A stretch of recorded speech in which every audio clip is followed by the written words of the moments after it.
We welcome you to Memphis, Tennessee, and you're watching the American Conference on ESPN for an important matchup. UCF taking on Memphis. That sound familiar to you? It ought to, because last year they hooked up in one of the most memorable conference title games ever. I don't care, Group of Five, Power Five, the Jackson Five. These two teams with so much on the line. No good. We'll go to overtime. The Tigers draw first blood in overtime. Let's see what Mackenzie Milton can do. Touchdown! Knights back on top in the second overtime. Need a touchdown to keep the game going. Ferguson.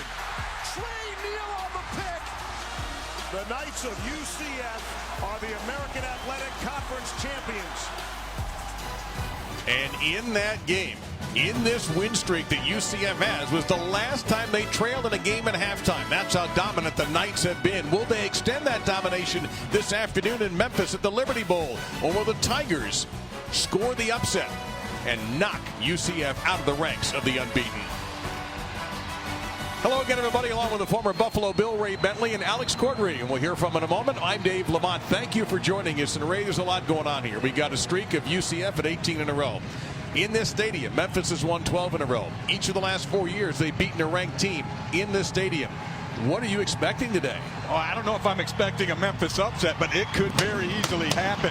Memphis is talking about this one like a revenge game, a rivalry game. They owe these UCF Knights. And meanwhile, the Knights, not so much. They say, yeah, it's another game. It's a big game, though, and they understand the deal. You have two great offenses in this ball game, both averaging over 46 points a game. Usually when you get that kind of matchup, the game will be decided on defense or special teams. That's what I'm looking for. We're also going to be looking for a Heisman Trophy candidate out here in UCF quarterback Mackenzie Milton, and he is a special player. He is really good. As good as anyone I've seen in terms of eye-to-hand execution. Watch him use his eyes here. He freezes the safety number 4. That's going to create an opening for him later in this play. Then he gets his run-pass read. He sees the blitzer coming. He knows he's going to pull it and throw it into the window he created with his eyes.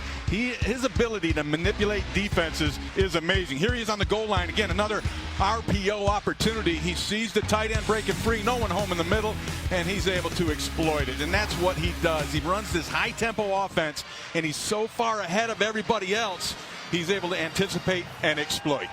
Well, for Memphis, a lot at stake for this game. They've had an up-and-down season, already 2 losses in the conference, but they are explosive, and they're explosive in the run game. Darrell Henderson is the nation's leading rusher. And he's fun to watch. Get ready for this one. In fact, Randy Shannon, the UCF defensive coordinator, called him a bang-and-go back, and that's exactly what he is. He'll bang it up into that line, but if he gets to the second level, that's when the go kicks in, because there are very few defenders in the nation who can get him down one-on-one, and that has led to all the big long runs he's had. That explosive entrance by Memphis is only the start of what we think will be an explosive football game with big plays.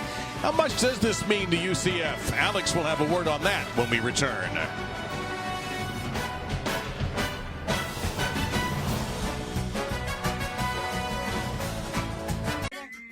My friend was always goofing off. My daughter was always singing. Always so happy.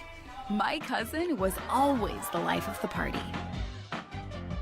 That's why I never thought I never imagined. that he wanted to hurt himself.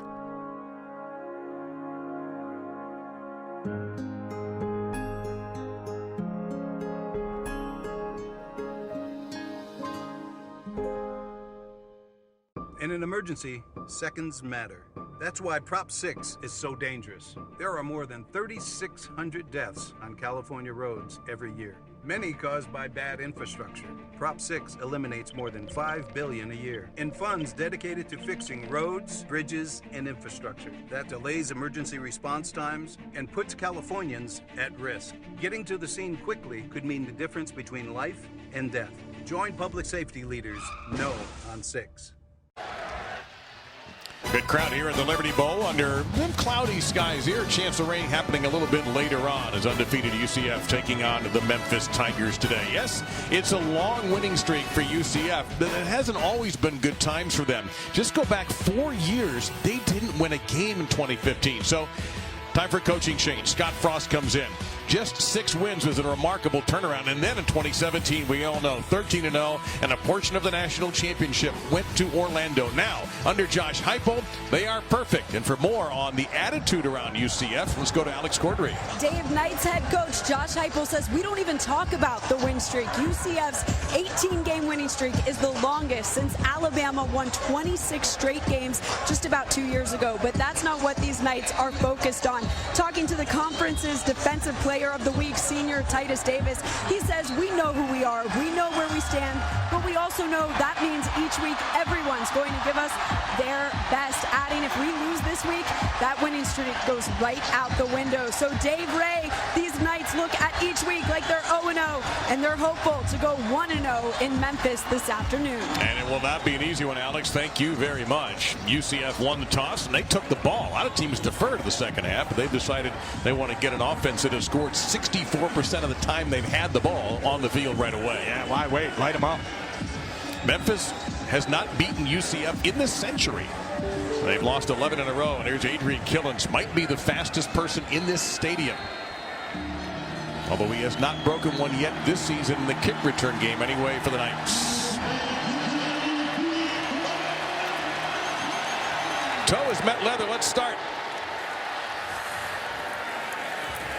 And Killens going to take it. And Killens will be bounced around. He won't even get out to the 20-yard line. Stopped at the 18. We've talked about him already, but here he is, a junior from Hawaii, Mackenzie Milton. 19 consecutive games with a touchdown pass. He is in the top 5 in the NCAA in total offense, and he has a good chance to pass 1,000 career rush yards today. And I didn't even mention his running ability at the top, Dave. He's an outstanding dual threat guy, as well as his accuracy and his ability to read defenses and take advantage. And they start out with a little trick play here to Otis Anderson, who is a Mr. Everything for UCF, and he is brought down by the other number 2, T.J. Carter, after a 4-yard pickup. A little razzle-dazzle early, Dave. I think both of these teams are going to reach deep into the bag today to pull out all the stops. And off here to Killens, as UCF loves to get the snap out as fast as they could, and Killens will have a first down outside the 30 for UCF. That was about a 10-second difference between the time the ball was spotted and off we went. Yeah, they do tempo as well as anybody I've seen do it, and they just go so fast that D can't get sacked. And that was about 10 seconds too with Milton, his first pass call, and he is a great improviser on the run, going down the way, and it's going to be incomplete, but a penalty marker is going to come out. Tyrez Lindley, number 22, in coverage there. The pass was underthrown, and I wonder if Trey Nixon could have caught this. Was this a catchable ball? Yeah, maybe if he hadn't been grabbed, he could have got back to it. But that's the thing with the underthrown ball. No foul for pass interference. Ball was not catchable. Second down. Good point, Dave, by you. But you get that so often on an underthrown deep ball. The offensive guy's looking back. He can see it. He's going to go try to get it. Meanwhile, the defensive guy, he didn't get his eyes around. And I can see why they threw the flag, but I think it was good judgment. That was not catchable by Trey Nixon. Yeah, a couple of officials where that flag was thrown had a quick conference and then informed our referee, Adam Savoy, that no dice. Second down and 10. Unbalanced line. Staying on the ground, and a very short gain here for UCF. Couple of yards, that's going to be it. It'll be third down and long. Curtis Aikens on the stop. Yeah, they've thrown a reverse in early. Now they're the second play. They ran an unbalanced line. They're giving Memphis a lot of different looks, and what amazes me is they're able to do it with the tempo. You know, a lot of teams that run that really high tempo, octane offense, they only have a couple plays on their menu. It seems as if UCF can get to anything they want.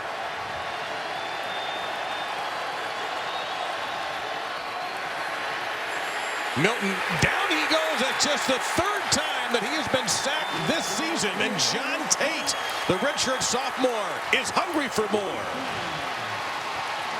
Big play and stand by this Memphis defense to get things rolling. And you're going to see this is just really a 3-man rush, but Tate is able to beat the center and get home. And that's just a one-on-one matchup, and John Tate got it done. So that'll bring out the punter, Mac Loudermilk. He's a good one. John Williams, Pop Williams, is a good returner. And he's clearing out the traffic, and that will hook out of bounds inside the 30-yard line. So in his first season with the Memphis Tigers, Brady White is the quarterback for Memphis. He, a junior, redshirt junior out of Newhall, California, had been at Arizona State. Threw 5 touchdown passes in his debut, but Ray doesn't really have a lot of experience as a starting quarterback. No, as we saw, just his 8th start as a Division I quarterback, and he's been around it for a long time. He's seen it. He's sat in all those meeting rooms, but an opportunity to play and get things done, he's taken advantage of it so far, but he's got a long way to go yet. And we'll get it into the hands right away of Darrell Henderson. He is so difficult to bring down. It's about a 5-yard pickup. Richie Grant in there on the stop. They're going to try to get that ball to Henderson any which way they can. He is their horse. Now, they've got some other ones. Tony Pollard will get a bunch of touches in this as well.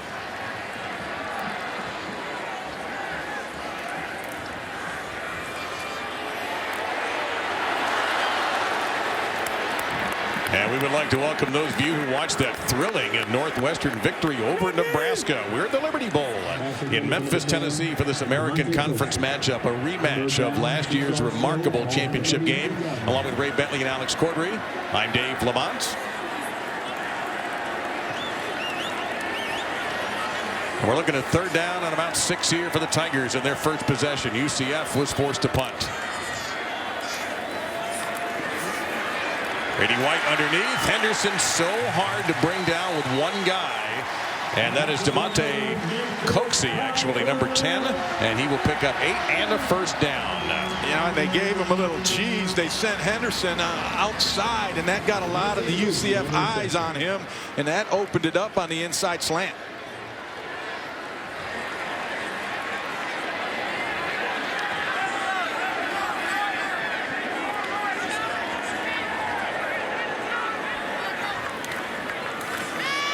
Here is Henderson. Very short gain there as he is brought down very quickly by Titus Davis. So we take a look now at Brady White in a little bit more detail. Suffered a broken foot at Arizona State, and also, of course, knew Memphis head coach Mike Norvell from his days in the Valley of the Sun. Yeah, Norvell actually recruited him there, and when he came here, he needed another quarterback after losing Riley Ferguson, and he pulled the switch. The most explosive running back in college football this year is Darrell Henderson. He's brought down by Richie Grant, and a gain of 16. He's going to get some blockers out front. They pull the tackle who pins Davis on the end, and then the speed of Henderson is what makes it happen. Nice open field tackle. You don't often see people getting down, but Kalia Davis was able to do so. And he'll keep it. And Taylor will get to about the 26-yard line. That'll be a 5-yard gain. Davis with another stop there for UCF. I liked it. They put Brady White out as a receiver, and they've got the 2 backs in that backfield. And that's a tough call on which one you're going to pay most attention to. A low throw there, too low, as a matter of fact. Incomplete for Pop Williams. It'll be 3rd down and 5. Well, we've talked already about the pace that UCF will play at sometimes. Memphis can go just about as quickly. Yeah, and there's a little bit of difference. UCF will do a check with me where they'll look over to the sideline a lot of times to get a play. Memphis tries to do it with the quarterback, where Brady White is responsible for making the checks, and that doesn't allow the defense to change things. Plenty of time for White. Fires, and it's knocked away. Incomplete. Coxey had it, and then he didn't. Neville Clark able to break that up. It's 4th down and 5. And this ball should have been caught. It hit Coxey right between the 1 and the 0. Good timing by Brady White. You see him look to his right first. That buys him the time. That's a pretty nice rip and strip coming from Clark, but that ball's got to be caught, especially in a big game like this. Riley Patterson, longest of the season, 43, and it's exactly what he's looking at right here. Pretty passive weather conditions here in Memphis today. And he will curve that one right down the middle. Memphis has the early lead in this American Conference matchup. 5-0 and 10th ranked UCF on the road at Memphis, where the Tigers have slain some dragons in this stadium in the last few years that have been ranked.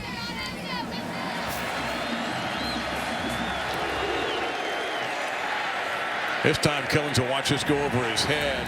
And one of the other things that had to happen, Ray, was he and Josh Heupel had to trust each other because you just finished a perfect season with Scott Frost and you have a new head coach.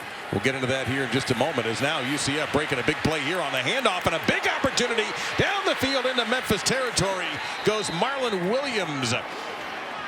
Well, he got a great block by Greg McCray on the edge, basically pinning the Memphis outside contained defender inside, and that gave Williams plenty of room to the edge. And lightning fast UCF Milton, he'll fire it high, caught right around the marker, and that's Williams again with a terrific catch, and that should be another first down for the Knights. This must be the Marlon Williams drive. They are featuring him, which we did not expect, but it's working out well for him. Well, that's his 10th catch of the year, and that carry his longest of the year by far. Greg McCray now in number 30 at the tailback spot, and he will get the handoff, trying to find his way through, and he did get across the 30-yard line to about the 28. But watch the mechanics here. The umpire has handed the ball, the umpire spots it, and they're lined up.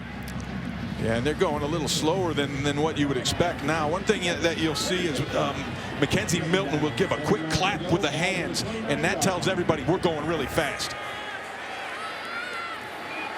McCray again, pretty much the same play, and he busts this one inside the 10 and fighting for a couple additional yards. McCray with a big run. Josh Perry finally stopped him 22 yards later. And this is a great block by number 86, Koulibaly, the tight end. He does a return motion and leads it up in there. Taj McGowan now, number 4. Taj McGowan comes in at the tailback spot. He'll get it, and he's in. Touchdown. They love to use McGowan in the red zone.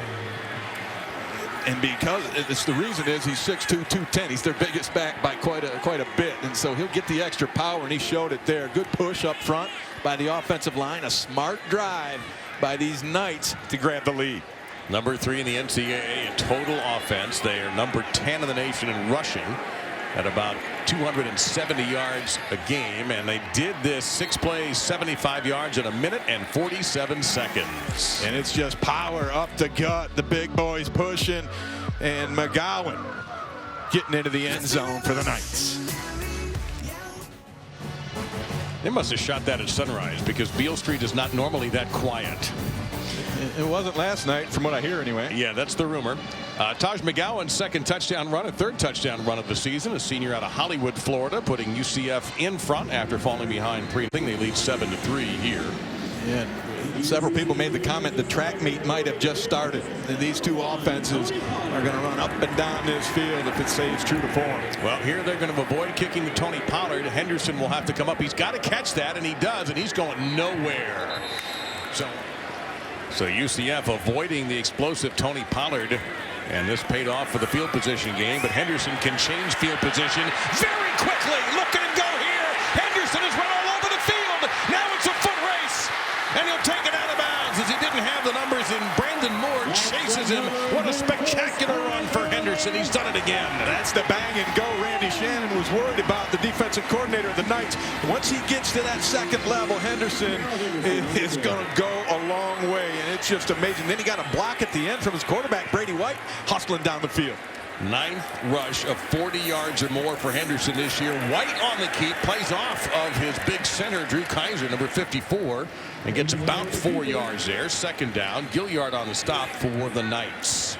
We talked to Randy Shannon, and he said, you know, they're going to do a lot of different things, show us formations, and try to get our eyes out of place. Our eyes need to be on number 8, and we need to take care of that business, and that's what this is all about for this UCF defense.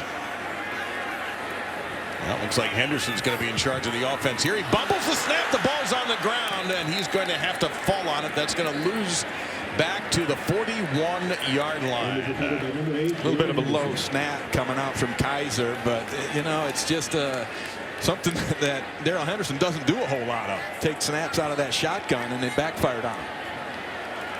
So instead of second and medium, it's now third down and a little more than 10. They may be in 4-down territory. They may not have to get it all on this one.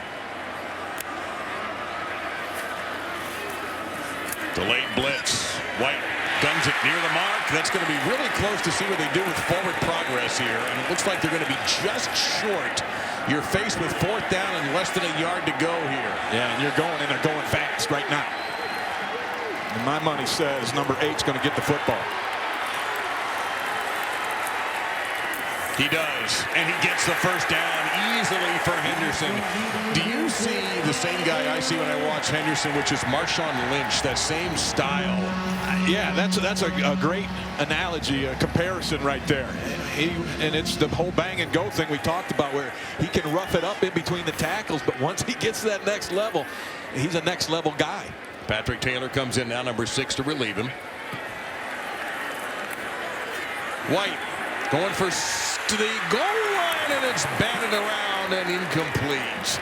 Great coverage by Brandon Moore, because that one was really close. Coxie had his hands on it, and he's their best 50-50 guy. When that ball's in the air, he goes and gets it, but Brandon Moore took it that time. Mike Norvell is the play caller for Memphis. In fact, both head coaches are calling the plays here. The 10th play of the drive coming up for the Tigers. Another odd formation by this Memphis offense. Is this a legal formation? It is not currently.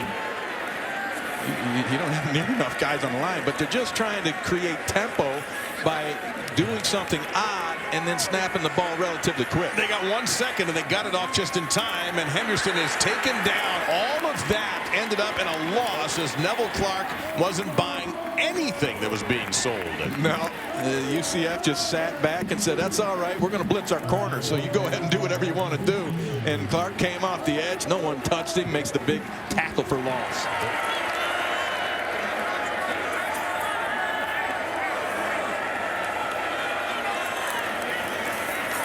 White under pressure. He's going to have to take off and see if he can outlive this himself. He can maybe get to the end zone. He does. Touchdown, Tigers.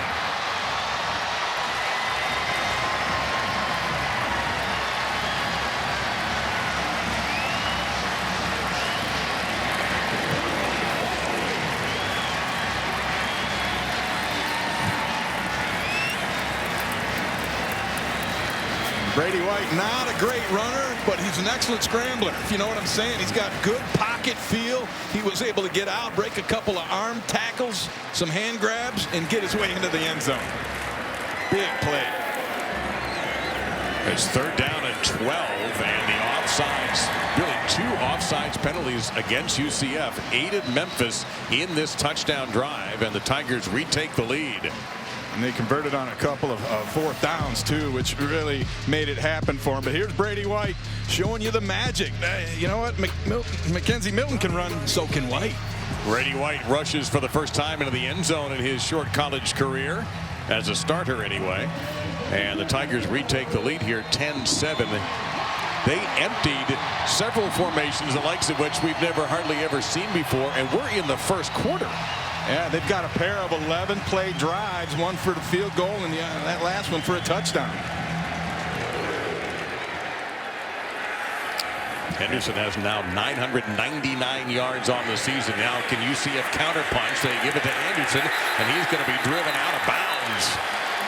He's going to lose 3 yards on the play. You can feel the energy in this place right now, Dave. That touchdown got this crowd jacked up, and Memphis is feeding off of it. They're pretty good here at home. 12 in a row in the Liberty Bowl they have won. Milton. 3-man rush causes some pressure, and he's sacked again. It's the same guy that got him the first time, John Tate. Tate's having himself a ball game thus far. There had only been 2 sacks allowed all season. Today they've had 2 sacks against them. Well, Tate did a nice swim move over the top of Tyler Hudanik and got home.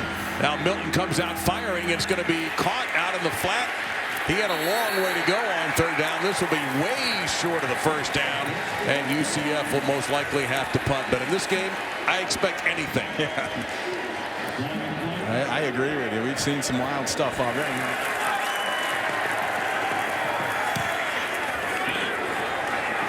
A lot of spin on this punt. Fair catch, Williams, 39-yard line. Good field position for the Memphis Tigers. 48 yards. We're going to take 60. Get ready to see what Memphis can do.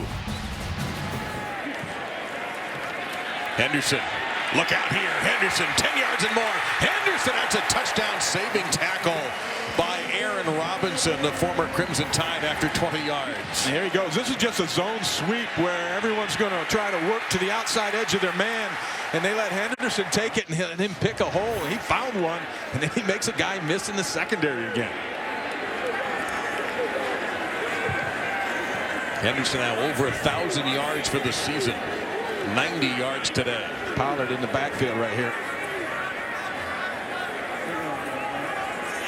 3 seconds, 2, 1.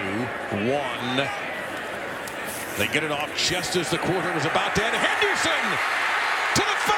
Touchdown, Tigers!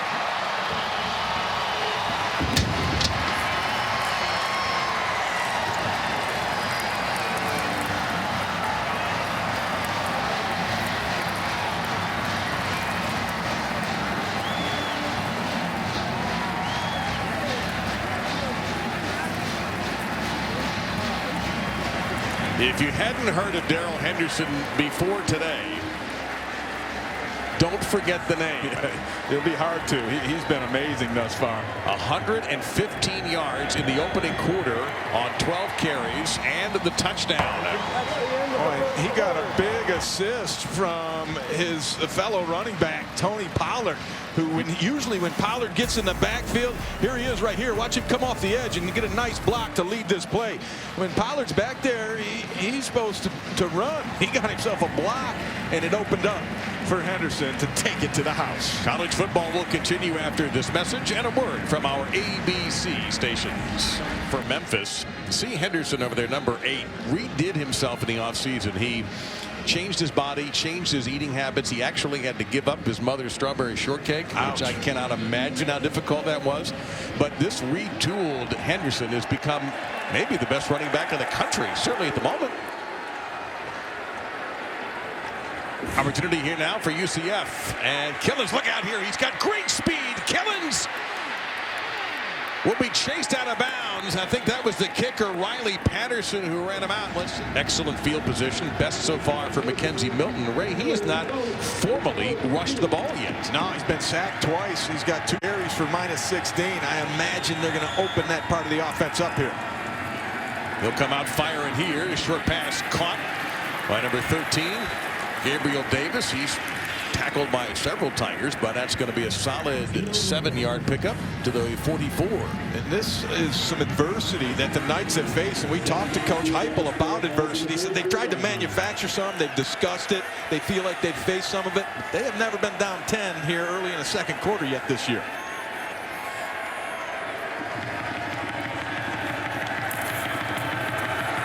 This is Killens. No gain on the play. Joseph Dorsey has got him up top.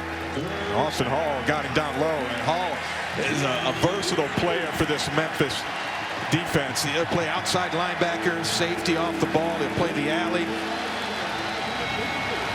3rd and 3. And they'll blitz. Got him short. All right, what do you do here, Ray? It's 4th down and about 2.5. They're going to go for it. There's no doubt in my mind. You're in plus territory. You need to do something to thwart the momentum of this Memphis crowd and team right now. This might be the time for Mackenzie Milton to carry the football here. Fakes to Killens. Milton. Pass is tipped. Deflected by Bryce Huff. Memphis holds. Oh, and they had the receiver wide open.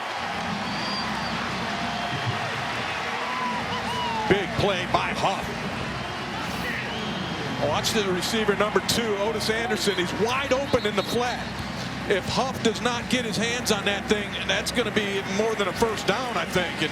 And Chris Ball, the defensive coordinator, says, that's how I drew it up right there. Huge play by Huff. Well, Huff diagnosed that beautifully. He hesitated, then he realized what he was the guy that had to make the play, and he did. So now Memphis takes over on downs.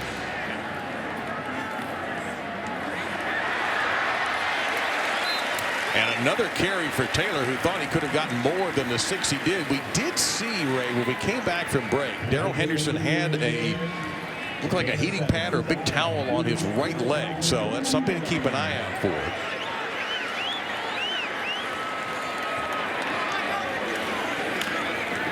White going for it all right here. That's well overthrown. Trying to go to Coxey, and he was one-on-one with Brandon Moore, so it's going to be 3rd down and 3. Yeah, and they'd like to see White throw that ball so that Coxey can go up and get it. I mean, he's their 50-50 guy. They like to throw the ball up, and they believe he's more like a 70-30 deal when he gets a chance to go up and get the football. That one just sailed a little wide and high from Brady White.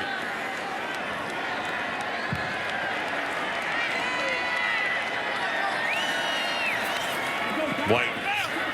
That's incomplete. 4th down and 8. I've seen White go on streaks, both good and bad, throwing the football. This is the bad one. He's overthrown Coxey on a couple of fade routes in this drive alone. So that'll bring out Riley Patterson, who converted from 43 already. This would be about 45 for Patterson. This would be his longest of the season. He's 5 out of 7 this year. He missed a couple in that championship game last year, and it really weighed heavily on his mind. And he got a lot of support from people around here. He's going to get some more support. He is 2 for 2 today, and Memphis extends their lead to 20-7, but a long way to go in this quarter. ESPN College Football, brought to you by Pacific Life. Experience the power of Pacific.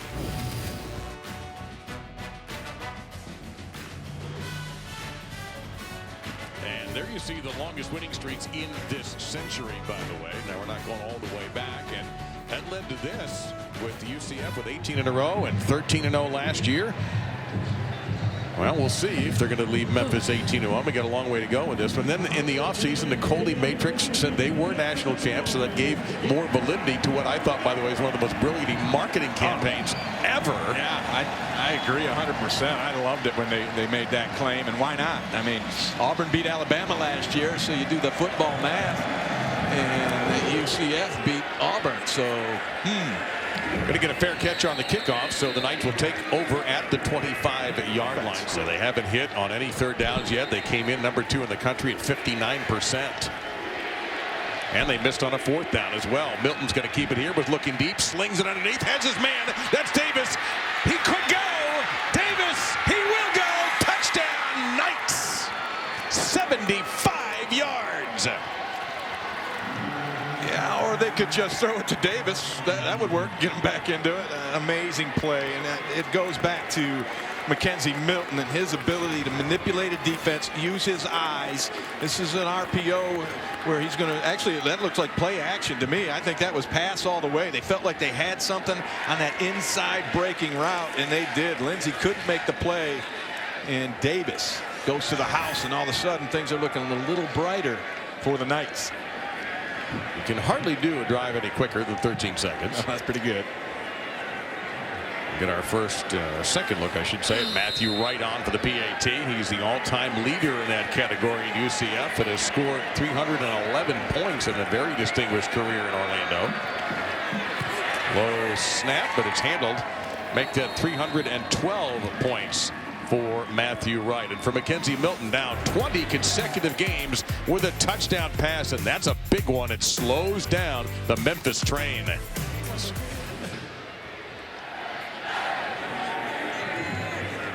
Now there'll be a touchback coming up.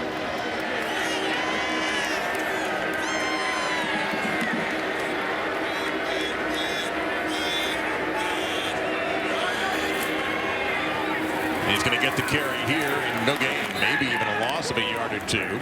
Randy Charlton, number 58, only a freshman out of Southridge High in Miami, and they're on the stop. In fact, that's almost a full yard loss. Yeah, Charlton is an impressive young player who they think has a huge future, and he's playing more and more as this season goes on. White, throw right into the middle of the field. A good catch made there by Kadarian Jones, and Jones will move the chains. First down to the 36-yard line. And Brady White could throw some RPOs too. That was a perfect read. He saw the defense collapse towards the box, pulled the football, and nailed the slant. White also has a touchdown run for the Tigers. This is Henderson. He got a head of steam going, but great job by UCF defensively to slow the play down. Fans here they want a face mask. Yeah. I thought I wanted one for half a second as well as Aaron Cochran makes the play. It's a 3-yard pickup. And as they show it on the big scoreboard of the Liberty Bowl, the entire stadium saw something they didn't like, except, of course, for the UCF faithful who are here. I think they missed one on that.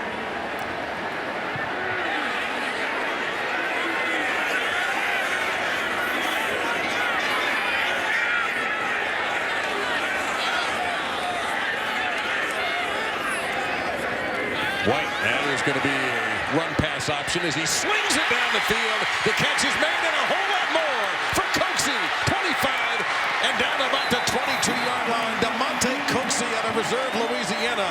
Brought down by Brandon Moore after a big gain. This is an amazing throw. Watch Brady White. He's rolling to his right. He fooled everybody. And then he throws back. He rolls to his left and throws back to his right. That's hard to do. Great play.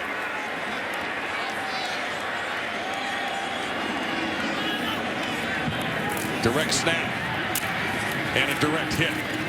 Maybe a yard as Eric Mitchell came up from his linebacker position, number 12 there, and White with a solid hit.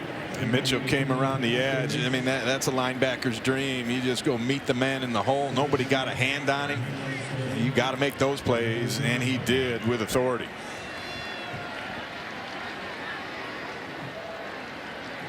This is a great down for a play action pass.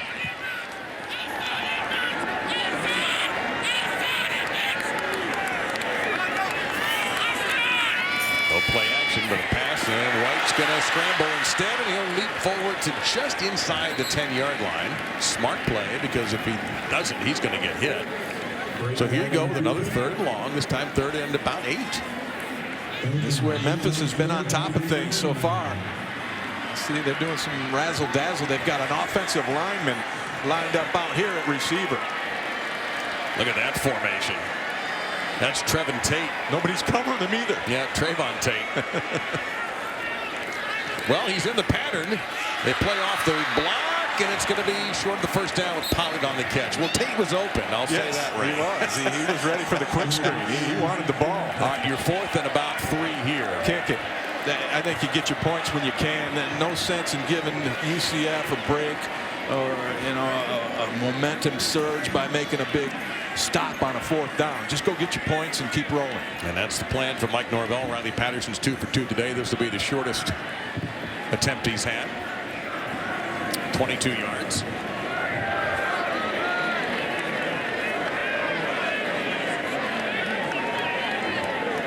Preston Brady, the holder. And Patterson is 3 for 3. Memphis is 5 for 5 today when they've had the football and putting points on the board. And I wonder if all these field goals can catch up to you. Yeah. I think you might need more against a team as good as UCF. You're going to get Killens with the kick return, and he's going to be held the short one to about the 23-yard line. So we'll see Milton, the junior from Hawaii, out there.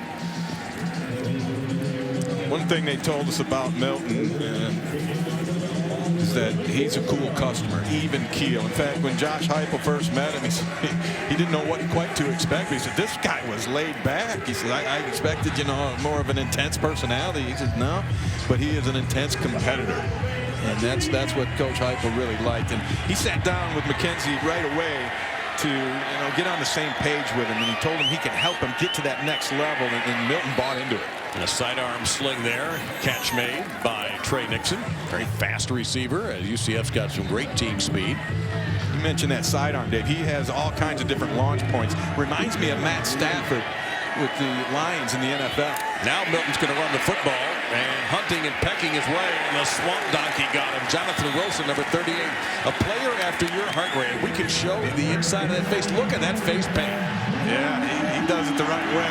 You know what? You can put face paint on and all that, but if you ain't making plays, nobody cares. But he's making plays. It just didn't look like UCF was going to snap. There you go. That looks like tiger stripes. I believe it is. Claw marks. 0 for 3, 3rd downs, UCF.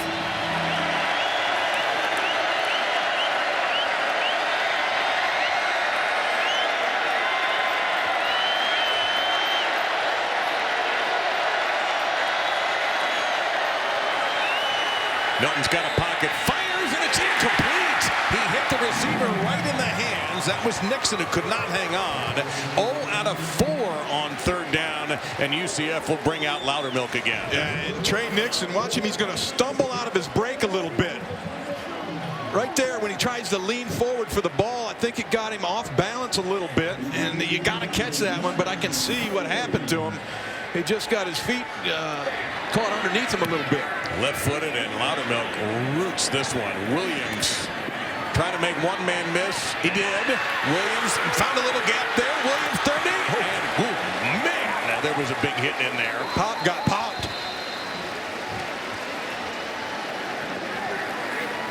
And they have exciting athletes on this Memphis team, and in particular their return man. And Pop Williams makes the first man miss. Now he thinks he's got something. He's cruising up the sidelines, and hello, it ended very quickly. But productively, he got 15 yards out of that once he made that first man miss. So good field position for the Tigers at their own 34-yard line. Again, they have not punted once in this game, and we're under 4 minutes to go in the second quarter. Henderson.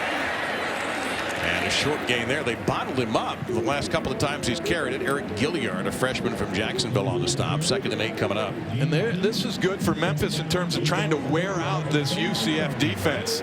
Right now, Memphis has held the ball for over 17 minutes in this ball game, and vice versa. It's only 8+ on the other side. That UCF defense has been out there a long time here early on. Let's see if it affects them down the road. You saw Henderson's average today at 6.7. His average coming into the game 11.8. That's insane.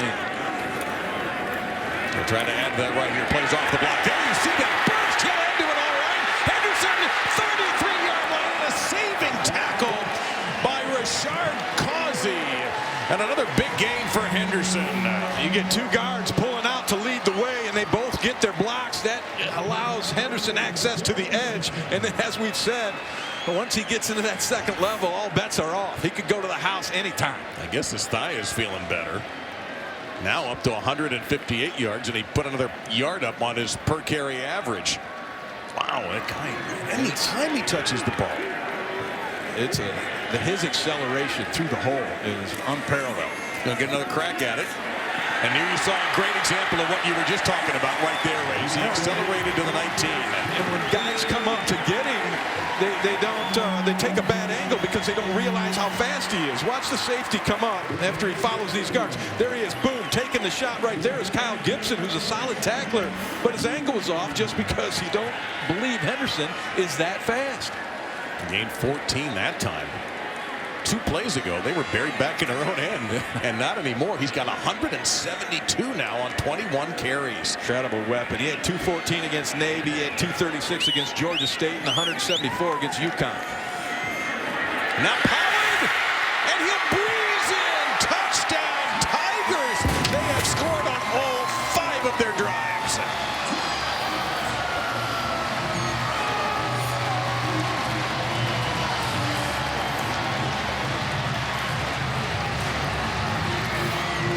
And it's just a simple cross-buck action in the backfield, but the blocking was outstanding as Parham got his guy totally pushed out of the picture. And you can see that the fact that this UCF defense has been out there all afternoon, they're wearing out a little bit, it looks to me. I know they rotate 8 defensive linemen through there and to keep guys fresh, but right now they're getting steamrolled. We thought there would be offense from both sides, but we're also getting a little bit of defense from Memphis. And at the moment, they are leading the number 10 team in the country, owners of an 18-game win streak, by 16 with 2 minutes to go and 4 seconds. This UCF team is one of the best in the nation, ranked number 10. And at the moment, they can't stop Memphis from getting either in the end zone or putting in 3 points in between the goalposts. Let's see, however, how quickly UCF can counter, because if anybody can do it, this group can. They'll start at the 25-yard line. McCray is into the tailback. He'll get to the 16. Wilson with another play. He said, you can go ahead and cheap shot me, but I'm going to come back and make a legal play on you and do some work. And that's what he's done. And I love the attitude of this Memphis team coming in here. You know, they talked a lot this week, Dave, about revenge, and they owe these guys and that stuff. It's one thing to talk, but then to come out and play with that kind of fire and intensity, that's what they've done so far. So make it 3rd down and 19. UCF with just 31 yards on the ground and 14 attempts. It's that hole, and that's what they have. They have that opportunity right now if they can go ahead and get it in there. But it's a tough call. Milton has got plenty of time. Now he escapes Wilson. Look out here, throws, and he has it. Mackenzie Milton makes it happen. The catch made by Otis Anderson at the 40-yard line. It's 1st down for UCF. And that's the scramble drill, and they are so good at that. And then they follow it up, and they go to tempo right away. We have 2 timeouts. Milton, plenty of time. 2nd down coming up. 26 seconds remain. Well, he almost pulled the trigger. He had Trey Nixon breaking across the middle, but somebody flashed in front of him. He had to pull it back down. But he is so exciting extending plays with his feet. They're as good a scramble team as I've seen on film all year. And the large reason for that is Milton's ability to avoid people and keep it alive, and then he keeps his eyes down the field. A good pocket there for Milton to throw into, and he just lasers one in there for another 1st down for UCF. A catch there by Trey Nixon. 19 seconds remaining. See if they dial the play up or just throw it on the ground. No, they're going for it. They still have those timeouts. Milton. Oh, yes, he caught it. Dredrick Snelson's first catch of the day is a spectacular one. And when Milton misses, it's usually high, and that's because when he throws the football, he kind of brings that elbow down low underneath to get the launch. Timeout. UCF. They have 1 timeout remaining. 9 seconds to go. Will he go to the end zone here? You're getting just 3-man rush, so they should be able to. Problem is, the longer that play lasts, the harder it is to cover. But you don't have a lot of time now. Milton is going to go for the end zone. Man, there's broken up. Davis was the intended receiver, and Tito Wyndham, the senior, came in to break it up. 3 seconds remaining, and now the field goal team comes out. And Milton was a little bit late with this throw, and it allowed the defender to find it to catch up, because Davis, he had about a 5-yard cushion in getting behind the defense, but Wyndham recovered nicely. Matthew Wright, long of the season, 45. This one, 44. He's only made 4 field goals. He's only had 4 attempts. Chomping at the bit for a second shot at this. And he drilled it. Main Street. That's the end of the 2nd quarter. The last time UCF trailed at halftime in a game, it was against Memphis in the American Championship Game. And they trail by 13. Memphis will get the ball to start the 3rd quarter. The halftime report is coming up after this message and a word from our ABC stations. And you are watching the American Conference on ESPN. 3rd quarter about to begin, and a game that's getting some national notice, I would think, with number 10, UCF, in trouble.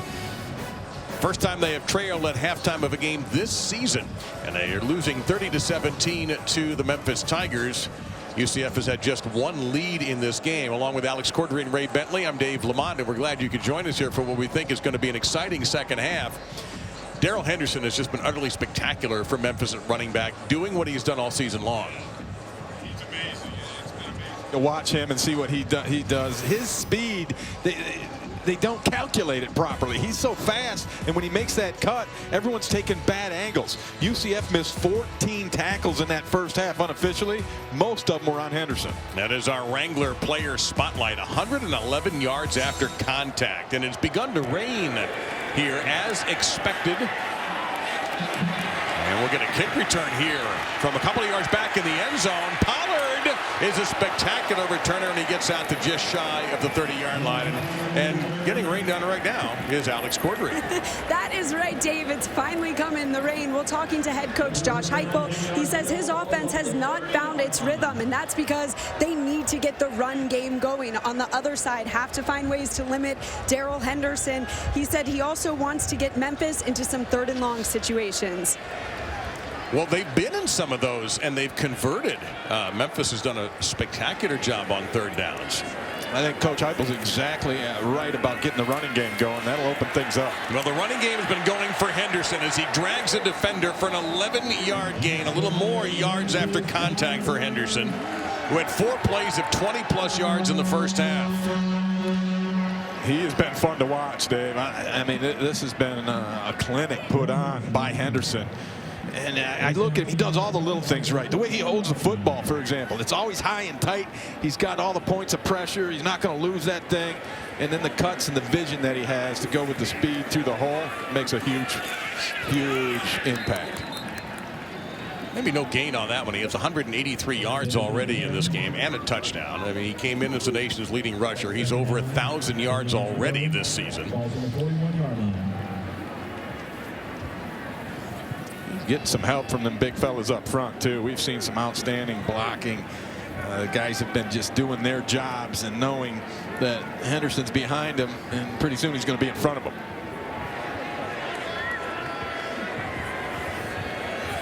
Staying on the ground is Memphis, and why not Pollard fighting for additional yardage. He got into a wrestling match with Nate Evans, number 44, but he's going to pick up a solid 5 there. So they have to get to just shy of the UCF 49-yard line to keep the drive alive. And they are slowing things down, and they understand where they're at and what the situation is. And then the rain kind of plays into it, too. Rain has not been good to Memphis, and both of their losses, they dealt with rain, both at Navy and Tulane.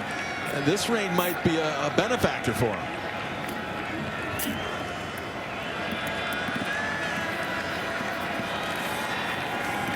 In the face of pressure, Pollard, he won't get there. Excellent job by the Knights defensively. And for the first time today, we're going to get a punt from Memphis unless they go for it here, and they will not. No, I can't imagine going for it. And this pass was just a little bit behind Pollard, and he had to turn his body the opposite way, and I think that cost him having enough time to make a move once he had caught the football. So Otis Anderson's an excellent punt returner for UCF. Adam Williams, who has had 1 block this year, standing at his 33. Not much of a rush. That's a nice kick. Gonna land in the end zone. 52 yards on the punt. First one from Williams today. Memphis had been 6 for 6 in scoring opportunities. So here is Mackenzie Milton, who's now gone 20 consecutive games with a touchdown pass. 75-yard touchdown pass to Gabriel Davis. The interesting thing is, Ray, we really haven't seen Milton the runner yet. No, we have not. And their offense has been disjointed. And I think the biggest part of that is their inability to run the football, giving them opportunities, second and shorts, where they can open things up a little bit. And the ball's on the ground. And Memphis didn't see it at first. They're rolling around. That's Winston, who was practically laying on it. The question is, did he get it? I don't think so. No, I believe this is going to stay with the Knights. It is. What a break for them, but it's a loss of 5. And that rain has intensified, Dave, and now the ball is slippery. It's wet. And you're going to see Milton tries to pull it out, it looked like, and it got stuck in there. And it's right under the legs of Winston, and Milton had to dig it out. Yeah, this is the heaviest rain we've had here. This is a downpour now in Memphis.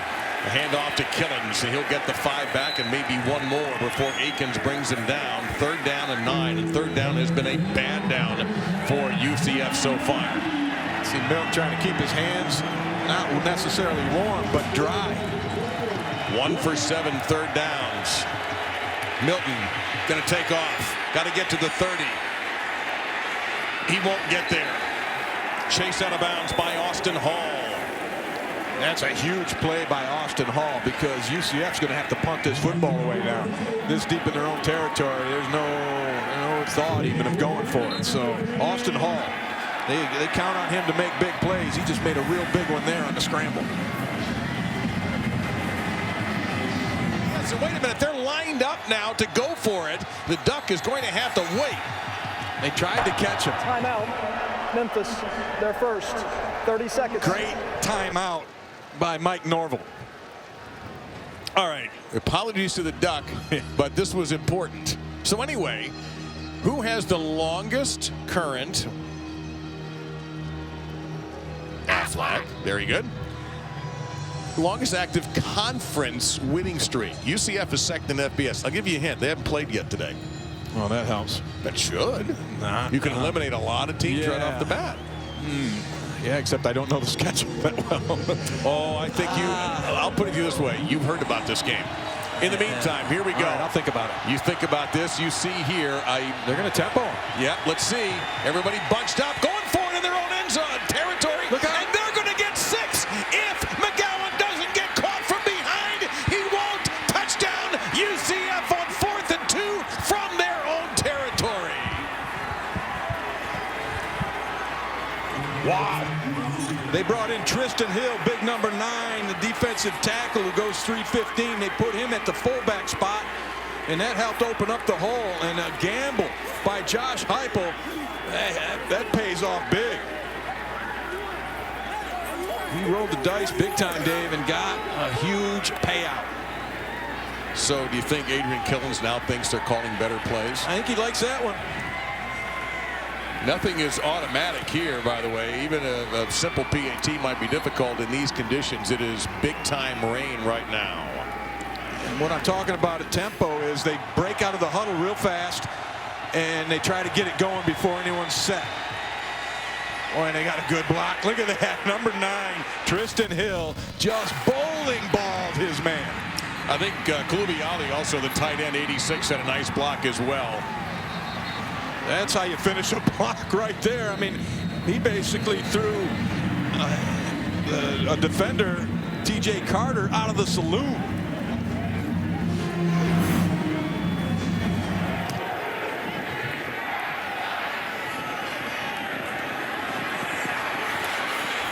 See Pollard on the return. He's going to bring it out to the 32, where Memphis will put it back into action here. So now can Memphis rebound after a stunner? Looked like their defense had held, and all of a sudden a disaster, and now they get nothing with Henderson, and UCF feels like they've turned the corner here. They pulled a couple of linemen, the guard and the tackle. That left a hole for Gilliard to just shoot through, and that's exactly what he did, and makes the hit for a loss.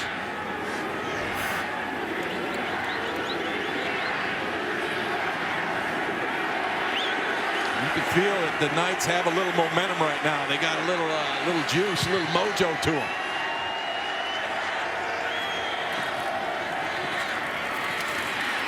Just ran right into a curtain of white jerseys. So it's going to be 3rd down and about 8 to go. And the Knights came up with a football at the end of that, and they're still trying to score a touchdown. Yes, they actually ran to the end zone, but that one was stopped, I'm fairly certain. The officials, though, however, are going to confab about it and maybe decide. If there's an immediate recovery. So let's take a look at this together. I thought the play had been blown dead as well. Rolling on the field is a fumble recovered by the defense. 1st down, UCF. But no. Yeah, that ball was out. There's no doubt. Now, Henderson's practically laying on it. He can't find it. That's why it took a while. And then underneath that pile, Clark, he sees it. No one else does. And he goes and gets it. To 1:45. First turnover by either team in this game. And suddenly, everything was going Memphis's way, and now it isn't. Yeah, you could see the ball was out, and it came out before Henderson hit the ground. And then he doesn't know where it is. It's almost underneath him, and very alert.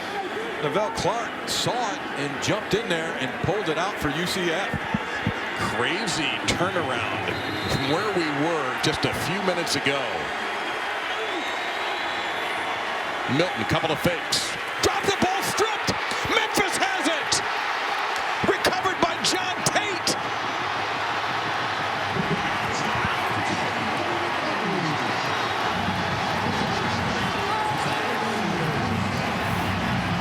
Here they come. Austin Hall comes off the top. He's the one who gets the pressure, but it looked almost like Milton got hit by his own guy. It looked like the tight end, Kalubi Ali, is the one who forced the fumble, unless it just fell out of his hand. 4th sack for Memphis. But give the credit to Austin Hall on that pass rush. Now Josh Heupel is saying his arm was going forward. I have to say it didn't look that way to me. It's a good replay booth run by Roy Reynolds, who's a veteran official. He is not buzzed down, and he won't. Now, can Memphis do anything with this? Henderson may have been grabbed by the face mask, and here comes the flag from the referee. Yeah, about 3 or 4 flags flew at that play. Personal foul, face mask, defense, number 44, 15-yard penalty, automatic first down. Pretty obvious when you crank the head around like that. 8 penalties on UCF in this game. And that's going to put the football in Knights territory at the 39-yard line. Last few minutes of this game, I mean, this is unbelievable. A little sugar huddle from Memphis, just trying to create tempo by lining up quick and getting the snap off. Pollard is going to lose 3 back to the 24-yard line. Randy Charlton wasn't buying any of the window dressing that Memphis threw up that time. Now Charlton used his great hands, got off the block, and then made the hit and stayed with it. Henderson tried his best to get away and wasn't able to. Memphis is going to run out. I think they should. Mike Norvell's already calling them over. That's going to be the end of the third quarter. We're in for a gigantic fourth quarter. UCF trying to protect and extend a winning streak, trying to get to 19 and remain undefeated and stay in the top 10, while Memphis is trying to beat a team that has haunted them in recent years. They have not beaten UCF since the 90s. They're going to take their best shot now. They played outstanding on defense throughout the game, and then it's all been Henderson and UCF. Yeah, they're looking at getting an answer here. They're running out of time.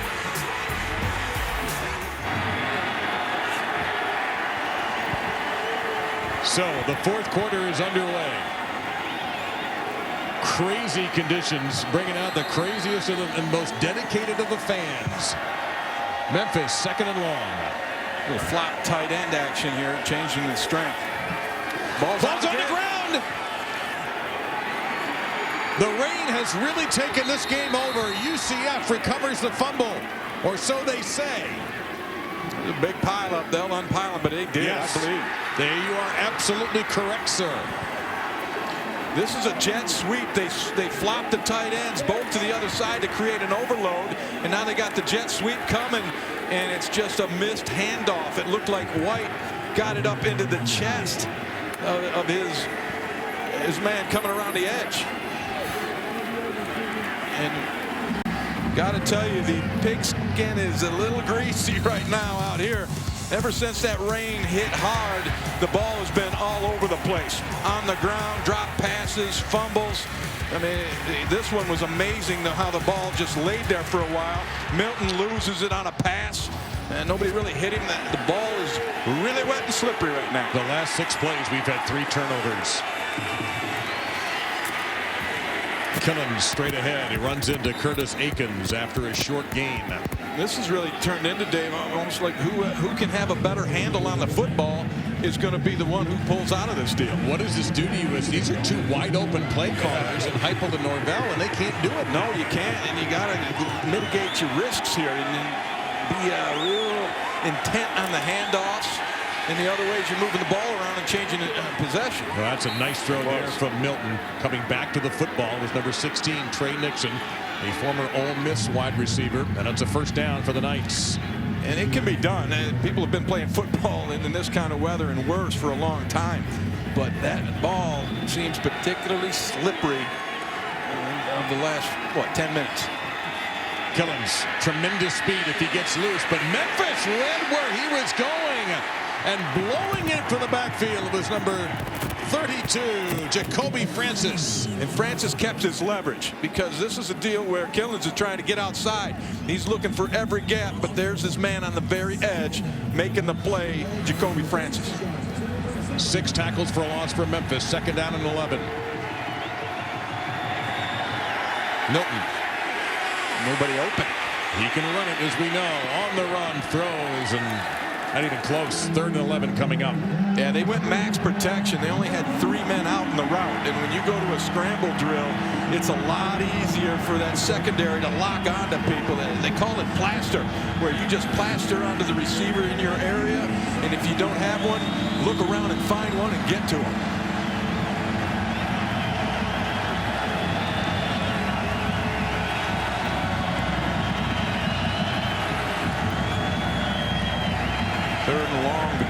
more treacherous in this kind of weather. With 3 to snap, Milton gets it. Down the middle, caught! His tight end, Koulibaly, with a huge grab. And a first down for the Knights in Memphis territory at the 40, make it the 39. Koulibaly, he's going to run this little bend route right in front of the safeties. The underneath coverage was really good. Milton changed his play. I think he went to a run. It is a handoff. Very patient running that time, and that should a little bit shy of the first down for Greg McCray, a former walk-on out of South Florida. Yeah, Austin Hall was in the box initially, and then he started moving outside where he is now at the bottom of the screen, and that made him change the play. And McCray's going to get a first down and a whole lot more here inside the 10, and a shoestring tackle by Josh Perry kept him out of the end zone. And they are going as fast as possible right now. They are in hypersonic speed with this offense. They set it and snap it. Bring in a drier football. That's the only thing that slowed him down. McCray. No, it's Milton. It's Milton. It is Milton. Did he make it over? Yes, he did. A 2.5 gainer for a touchdown. Yeah, T.J. Carter with the assist on the flip. But we've been waiting and talking about Mackenzie Milton carrying the football. They saved the best for last. Obviously breaks the plane right there. And had a nice little landing. But he's happy about that deal. And how about this UCF team? Poised to take the lead with this extra point. But nothing's a given in this weather. A lot of heat here on the long snapper for sure. Caleb Perez handles it for UCF. The punter, Loudermilk, is the holder.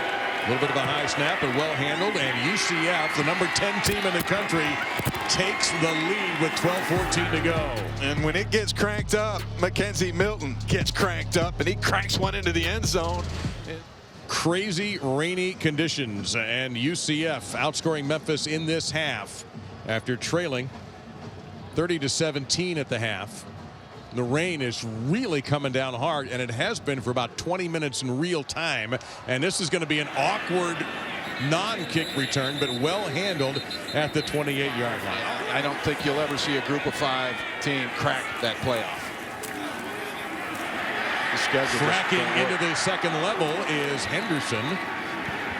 We'll make that Taylor number 6, and that will be a first down for Memphis. Now we're going to see, we mentioned it, and I don't want to let that playoff discussion go away for a second, because I think the knock is the schedule. UCF's schedule rank is 127th in the country. And Taylor will get a short gain there, so it's going to be second down and about 8. We take a look at what is left for UCF. They'll be going to Greenville next week. Then they have their open date. Then Temple, Navy, Cincinnati, and USF. The latter 2 are currently ranked. We watched USF escape last night. We've seen them escape several times this year. Yes, that's right. We did it one of their games earlier where they escaped. So is that schedule strong enough for UCF to run the table? No, it's not going to get them where they need to be, even with those big wins.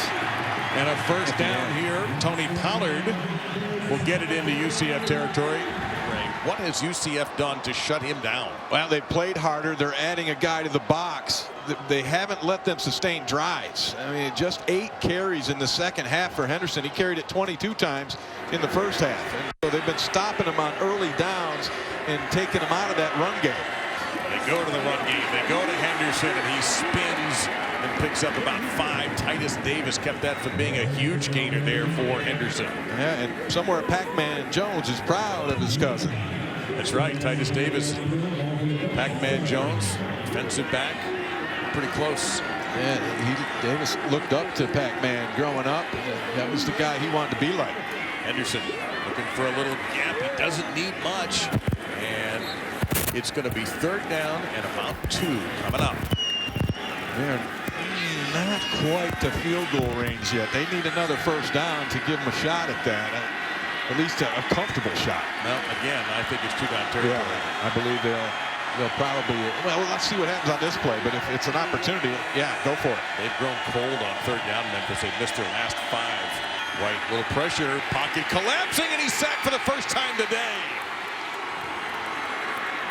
Like Brendan Hayes got in there. The redshirt junior from Nolans.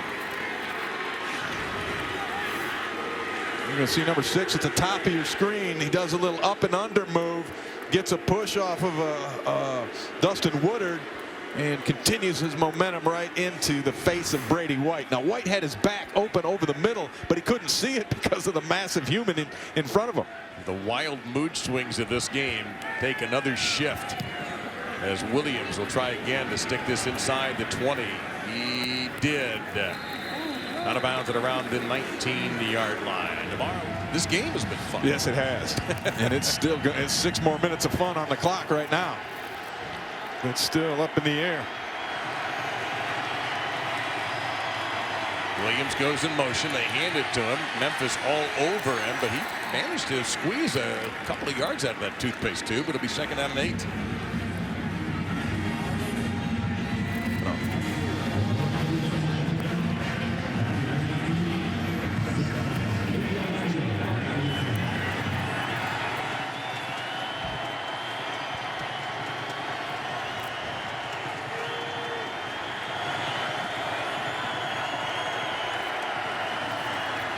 Fake to McCray. Milton dumps it off close to the mark. Williams will break a tackle. What the effort there by number 7 for Memphis, Curtis Akins, who was spying Milton, and then ended up having to race over to make the tackle. Yeah, great effort by Akins, the new father. Had a baby a couple of weeks ago. Left actually last week during halftime of the game to go witness the birth. But how about Milton and his ability to get the ball out accurately so quickly after buying time and extending the play?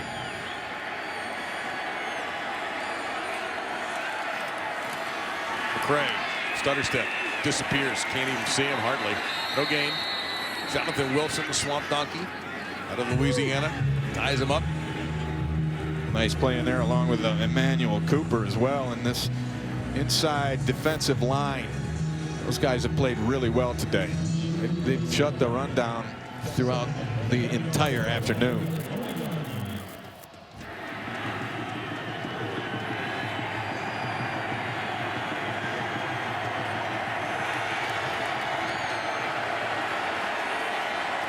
No hurry up here. UCF is content to let that clock wind down now that they're ahead. Took it all the way down to 1 on the play clock. Milton on the keeper. Didn't fool the defense. Short gain. Here comes another big 3rd down and long. As you saw that time, Tyrez Lindley in there on the stop, number 22. Good discipline, staying home and keeping your eyes active and understanding Milton could show up at any time.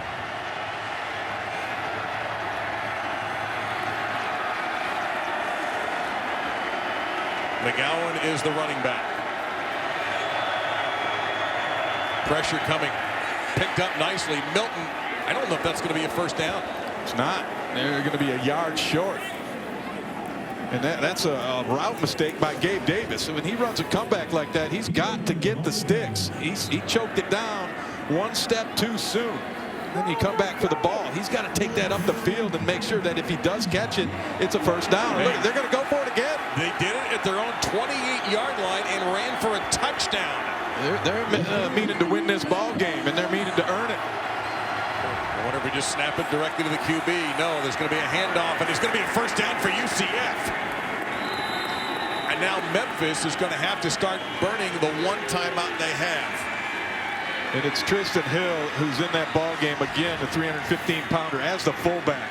And you just get behind him, and you're going to get the 1st down because nobody's slowing or stopping him. Yeah, tight end Jake Hescock also coming in there, 88 in these situations. He had a key block on the touchdown, as did Hill. And now you're going to see the slowest tempo UCF can possibly run. But remember, they don't have a timeout, so they got to hurry. And you can see they got to get moving. Yeah, the play clock's down to 5. Milton will keep it. He made a little something out of what appeared to be nothing. Gain of 3. And if I'm Memphis, I use that last timeout. Timeout. Memphis. And you know what? 3rd and final. They didn't need to take it because Milton's shaken up on the play. Yeah, but it's an injury situation, so the clock would have started on the ready, and they'd have still lost that time. So yeah, but in that regard, Milton has to go out for at least 1 play. If they had a timeout, they could burn it and keep him in, but they don't have any. So we're definitely going to see a backup quarterback here in this critical situation. And happy to say that Milton was able to get up under his own power. So Darryl Mack, he's a fine runner. He actually has a 70-yard touchdown run to his credit this year. And that's his style. They want to make him a dual threat guy. Right now, he's primarily a running threat. So Darryl, how was the big Memphis game? I didn't do anything until about 3 hours later, and I had to come in and when we have to protect the football. And he's got to be cold and wet down there. No question. And not expecting to get in. Tonight at 1 a.m. or actually tomorrow morning at 1 a.m. Eastern on ESPN. Correction. Play was stopped for an injury to the UCF player. The play clock will be set to 25 seconds. Memphis is not charged with their third and final timeout, and the clock will start on my signal. They get a stop here. They stop on this down. They can use that timeout, force a punt, and have almost 2 minutes left. So Milton will watch for this one play. Low snap, and they're going to have to eat it. Mack and Killens were right by it, and Otis Anderson ended up falling on the football. Timeout. Memphis, their third and final. 30 seconds. There's the timeout. That'll bring up a third down and 11 now. But here's the snap you mentioned, Dave, was low and hard at the knees. And it didn't look to me like Darryl Mack was anticipating the snap at that point. There's a lot of time left. I don't think stopping the clock is going to be that big of a deal. They're going to hand it off. They're not going to get the first down, but they're going to burn off plenty of time. And Aikens a little shaken. They need to get him either tended to or get him off the field quickly. He's struggling. They didn't want to stop the clock again, that's for sure. And so the way it looks now, Memphis will get the ball back with a little over a minute left. We'll see how far they have to go depending on this punt. Or do you go after a punt? I mean, given the way the ball is slippery and that kind of thing, it might not be a bad gamble to go with the all-out blitz. Loudermilk is averaging 42. They do bring the heat. And Loudermilk is able to get off a sideways wobbler. Williams makes a tough, fair catch. And so here we go. The 15-yard line. Can Brady White lead this drive without a timeout? Neither team has a timeout. Memphis has upset top 25 teams 4 consecutive times here at home. And the large reason is the play of their quarterback. They need it again. Wobbler here, and they're going to get a first down, and the tackle is broken. Coxie, let's see where they mark him out of bounds. All the way past the 40 to the 46. And they find a little hole in between the safety and the corner. And I don't know what Clark was biting on, but he bit on something.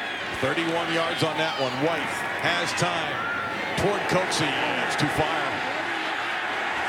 Memphis would like an interference penalty on Clark. They're not going to get it. Stops the clock. 53 seconds to go. It's second down and 10. Riley Patterson. Last night, Mike Norvell told us, if it's for the game, I'll do 49 yards and in. So that means they have to get to the 32-yard line of UCF. White going to his left again. Third down and 10 coming up. Clark again in coverage. Yeah, another nice play by Clark. I thought he might have got away with an interference on the previous play. This one was outstanding timing. I mean, he was all over Coxie. 48 seconds left. Third and 10. And obviously, Memphis has 2 downs to convert this. Memphis has missed their last 6 third downs.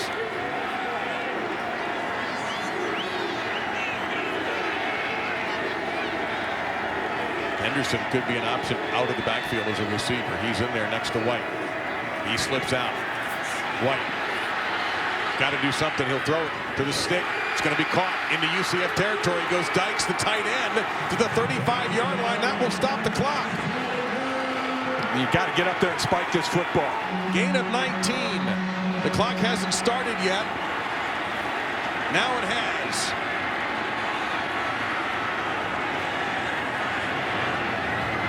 False start. Well, they took too much time. And now, instead of having that chance at a 52-yard field goal, they lose 5 yards here. Yeah, Travion Tate Had a hiccup. Backs him up. And you know, in retrospect, your comment about the spike was right because they took too much time. Yeah, I can't believe they didn't just go spike it. Offense, number 72, 5-yard penalty, first down. Because the clock was running, this penalty includes a 10-second runoff. Yes, it does. Please reset the game clock to 18 seconds. That is so damaging. The clock will start on my signal. And you can't take a timeout to erase the runoff either because you don't have any. And the other part of this, Dave, with only 18 seconds left, it's getting time to throw it towards the edges and maybe get yourself out of bounds. Well, there's no maybe about it. If you don't get a first down the middle of the field, you're in big trouble. White is in big trouble right now, trying to improvise. Throws on the run. A diving catch is made, but it is not out of bounds. That's it. To the 31-yard line. And that's it. That's the end of the game. UCF has won 19 straight games and none more dramatic than this one. A heartbreaker for Brady White and company. They had it in position and couldn't get out of their own way in managing those last 30 seconds of this ball game. And how about the wherewithal and the fortitude of these Knights? I mean, we talked to them about adversity. They faced it today in a big way, and they answered the bell. Memphis did everything they could, and it wasn't enough. They were shut out in this second half as we take a look at the last play of the game. Brady White's just scrambling. He's got a chance. He thought he might have been able to run, but a great play. Making that last tackle, getting the man down in bounds to save the day. And Pollard, he's trying to, he knows he's got to get out of bounds. He lays out to get it, but that play took so long that it just ate up all the clock that was left. And give Richard Causey a lot of credit for making that play. Mackenzie Milton finished 17 of 29 for 296 and a touchdown. An incredible ball game. A special thanks to our crew in this rain. For Ray Bentley and Alex Cordery and our entire ESPN family, I'm Dave Lamont. UCF wins it 31-30. Let's send you to the studio.